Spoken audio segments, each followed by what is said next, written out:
সাহেব সাবধানে কথা বলবা। বাহ সাহেব, সুযোগটা কাজে লাগিয়ে 2 লাখ টাকা ভাগিয়ে নিতে চাচ্ছ? হ্যালো ভিউয়ার্স, আসসালামু আলাইকুম। চলে আসলাম আপনাদের জন্য নতুন আরেকটি ধামাকা ভিডিও নিয়ে। আজকের এই ভিডিওতে আমি আপনাদেরকে জানিয়ে দিব সাহেব নামে গোলাম নাটকের 28 নম্বর পর্বটি আপনারা কখন এবং কিভাবে দেখতে পাবেন। পাশাপাশি জানতে পারবেন 27 নম্বর পর্বে কি ঘটেছিল। তো ভিডিওটি খুবই ইন্টারেস্টিং হতে চলেছে, তাই ভিডিওটি না টেনে মনোযোগ সহকারে শেষ পর্যন্ত দেখতে থাকুন। আর আপনি যদি আমাদের চ্যানেলে নতুন হয়ে থাকেন তাহলে ভিডিওতে একটি লাইক দিয়ে চ্যানেলটিকে সাবস্ক্রাইব করে ফেলুন। তো চলুন দেরি না করে জানিয়ে দিই সাহেব নামে গোলাম নাটকের 27 নম্বর পর্বে কি ঘটেছিল। 27 নম্বর পর্বে আমরা লক্ষ্য করেছি সাদিয়া তার খালুকে দিয়ে মজিদকে হাত করে সাহেবের নামে মিথ্যা মামলা দিয়ে সাহেবকে পুলিশের হাতে ধরিয়ে দিতে চেয়েছিল।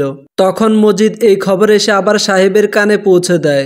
মজিদ সাহেবকে বলে সাহেব যদি মজিদের কথা মতো কাজ করে তাহলে মজিদ সাদিয়ার সাথে আর হাত মিলাবে না, আর যদি সাহেব মজিদের কথা মতো কাজ না করে তাহলে মজিদ সাদিয়ার সাথে হাত মিলিয়ে সাহেবকে পুলিশের হাতে ধরিয়ে দিবে।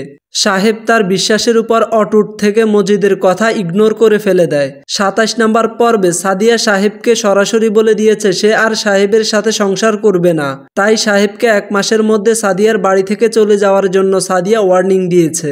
আর এই সুযোগে সাদিয়ার খালাখালু সাহেবের সাথে খারাপ আচরণ করা শুরু করে দিয়েছে। এদিকে আস্তে আস্তে সাহেবের চাউলের ব্যবসা বড় হতে শুরু করেছে। 27 নম্বর পর্বের শেষের দিকে আমরা লক্ষ্য করেছি মজিদ রাতের অন্ধকারে সাহেবকে রাস্তায় আটক করেছে।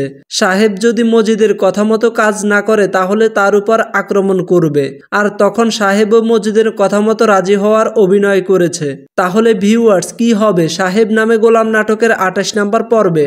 সাহেব কি আসলে মজিদের কথা মতো রাজি হবে, নাকি উল্টো সাহেব মজিদের উপর আক্রমণ করবে? সেটাই দেখব আমরা সাহেব নামে গোলাম নাটকের 28 নম্বর পর্বে। তো যারা 28 নম্বর পর্বটি দেখতে চাচ্ছেন তারা সবাই চোখ রাখুন 29 তারিখ দুপুর 4টা বাজে ঈগল ইসলামিক নাটক ইউটিউব চ্যানেলে। তো দেখা হবে আগামী ভিডিওতে। ততক্ষণ সবাই ভালো থাকুন, সুস্থ থাকুন, আল্লাহ হাফেজ।